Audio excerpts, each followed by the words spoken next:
So I thought it was really exciting to actually see a character not go to like a penal colony and rather go to more of like a restorative justice kind of route to when they're kind of dealing with, misdeeds and whatnot and kind hmm of hmm sorry.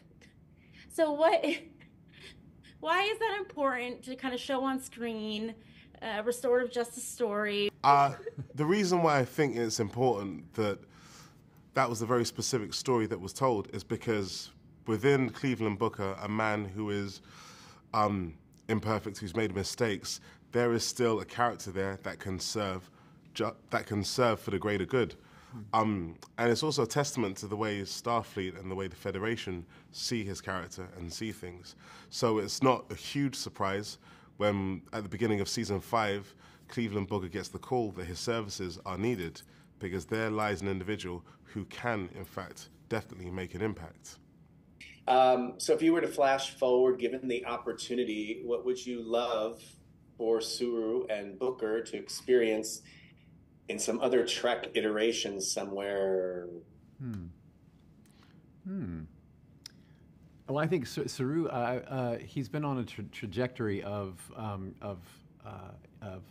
one promotion after another. It feels like, and for he's reaching a point and maybe an age and a maturity and a wisdom level where he might be asked to come be a guest speaker at Starfleet Academy, perhaps. I would love for Captain Saru and Cleveland Booker to do an away mission together. To get together. Yeah. We never did. Yeah, I think that just would have been glorious. Yeah, That would yeah. be really amazing. Yeah. And I think Cleveland Booker would be very impressed by Saru's ability on the battlefield. Certainly, both of you have exceptional arcs on the entire series of this show. But Doug, I have to ask you about Saru and Serena this season. Where does their love pick up, or where does it end up? Actually, Yeah. Didn't you love seeing season 4? Can I with the slow burn of this romance? It was like a British frock drama, where they're dare they even touch each other's hand? Well, at the last episode of season 4, we finally held hands, and the crowds went nuts. So that was so sweet to see such an innocent love story unfolding. Well, it will continue to unfold more in season 5. Where does it go? I don't want to give it all away, but yes, they face their challenges. The closer you get, the more conflict you might find too, in places you never thought to look for it. Well, with Saru's career advancement opportunities coming and how he weighs that out against his relationship with Tarina, can they work in unison? Can we all do this together and get the most out of career and relationship and love? I think they're going to find a way. I hope so. fingers crossed. I'm sorry? Fingers crossed. Oh, yes, thank you. I was just wondering if you thought these characters changed you in any way. Will they stay in your heart forever? Yes, and I feel that much more enriched having played this character. He's an individual who just has a supernatural level of empathy, and without sounding too wistful here, I believe that we can all benefit from that on this planet more, having a bit more empathy towards each other. I mentioned this earlier, being curious without being judgmental. And as far as it goes with being changed, I definitely feel like a better human being because I know how my little efforts can make a big impact in someone else's life in the most positive way. I've heard it said before that we make all of our decisions in life based on either fear or love. Saru made all of his early decisions on this show out of fear. And he's come to a place where now he has courage and confidence, and fear is a thing of the past. He makes his decisions based out of love now. And he does not live under the cloud of fear and anxiety. And I've had so many fans from our audience who have contacted me to say that Saru has helped them through their own journey with anxiety, depression, and fear. And so that's been such a gorgeous metamorphosis to watch happen. And I want to be like Saru when I grow up. Hey. David, you are half of one of the few healthy captain's personal relationships we've ever seen in Star Trek. What relationship advice would you give to somebody with a determined, headstrong partner? With a determined, headstrong partner, it's I'll give a more wider berth answer, which is to empower them to be the best version of themselves and never stop dating. Obviously, both your characters have, romantic considerations. We already talked about Saru and Trina, which I also stand, so I love that too. But David and Burnham at the beginning of season 5, they're not together, they're separated.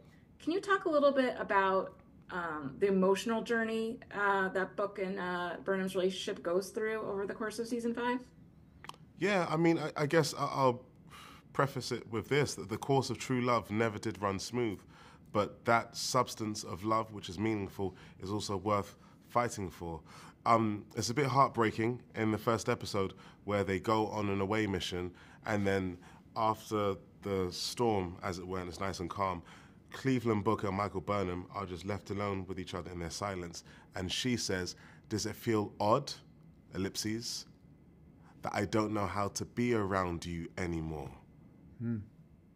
And that's a major shift in their relationship, because these two were completely at peace with being in each other's presence with silence. And that's something that they had to fight for, to be able to continue to offer olive branches to each other to sustain this relationship. And I love how these writers are willing to embrace the many gray areas that comes when you are in a relationship. But then also the joy, because there is so much joy.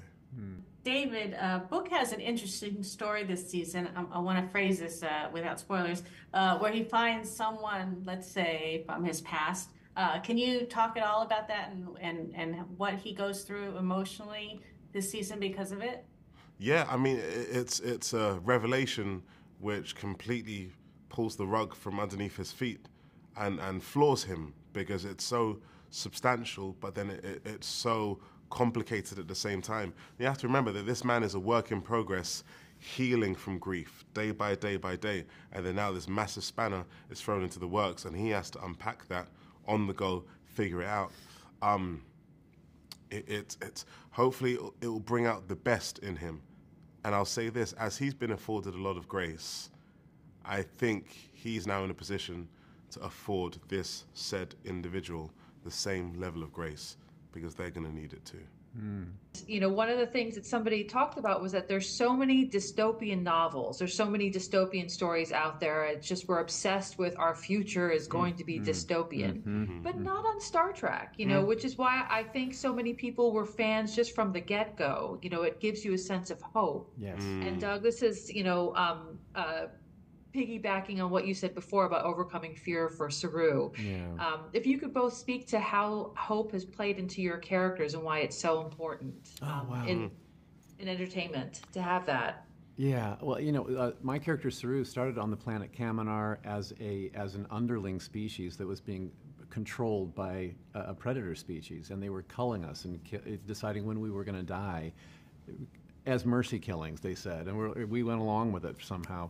Going from that to exploring and finding his way to communicate with the starship and getting taken away like a refugee, and then becoming part of Starfleet, the first Kelpian ever to be a high-ranking officer on a ship. It's like boom, boom, boom, boom, boom, possibilities and hope for the future. It's like he's a shining example that no matter what your beginnings, humble as they may be, you can go any which where from there with hope in your heart, for sure. I think hope gives purpose. And I think that when we die isn't when we, quote to quote Hamlet, when we leave our mortal coil. I believe we die when we lose hope. And I think the biggest asset you can have is to have hope, because hope leads to purpose. And Cleveland Booker finds his purpose again in season 5. Doug, speaking from experience, your energy in a setting like Star Trek Las Vegas is truly calming and infectious. Oh. How do you maintain that type and level of energy both in real life and on set? Oh, yeah, well, first of all, thank you for thinking that of me in the first place. I don't deserve you. Thank you. I don't know. It's funny. I was a very anxious, nervous kid who felt he didn't belong in any room that he was walking into. Those are my beginnings as a human being.